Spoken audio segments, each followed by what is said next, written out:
آپ کو بتائیں اسلام آباد، راولپنڈی، پارا چنار، حافظ آباد، مری، گلگت، گزر، جہلم، لکی مروت، نوشیرہ اور آزاد کشمیر کے بھی مختلف علاقوں میں زلزلے کے شدید جھٹکے محسوس کیے گئے۔ اس کے علاوہ چکوال اور گردنواں، سوات اور مالاکنڈ ڈویژن، بنوں اور مانسیرہ کے علاوہ پاک پتن، ننکانہ صاحب اور ڈی جی خان کے علاوہ راجن پور میں بھی زلزلے کے شدید جھٹکے محسوس کیے گئے ہیں۔ امریکی جیولوجیکل سروے کے مطابق زلزلے کی شدت 5.5 ریکارڈ کی گئی، جبکہ زلزلہ پیما مرکز کے مطابق زلزلے کی شدت 5.8 ریکارڈ کی گئی ہے۔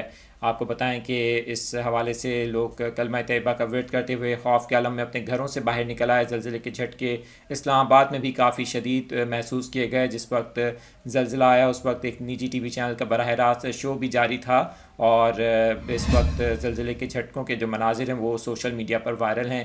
بہت سی اور ویڈیوز بھی گردش کر رہی ہیں۔ اس وقت یہ مناظر آپ دیکھ سکتے ہیں، ملک کے مختلف حصوں میں زلزلے کے جھٹکے محسوس کیے گئے ہیں۔ زلزلے کی شدت کے حوالے سے دو قسم کی اس وقت اسٹیٹمنٹ سامنے آئی ہیں۔ امریکی جیولوجیکل سروے کے مطابق 5.5 زلزلے کی شدت تھی، جبکہ پاکستان میں زلزلہ پیما مرکز کے مطابق زلزلے کی شدت 5.8 ریکارڈ کی گئی، جبکہ اس کا مرکز کوہ ہندوکش ریجن بتایا جاتا ہے۔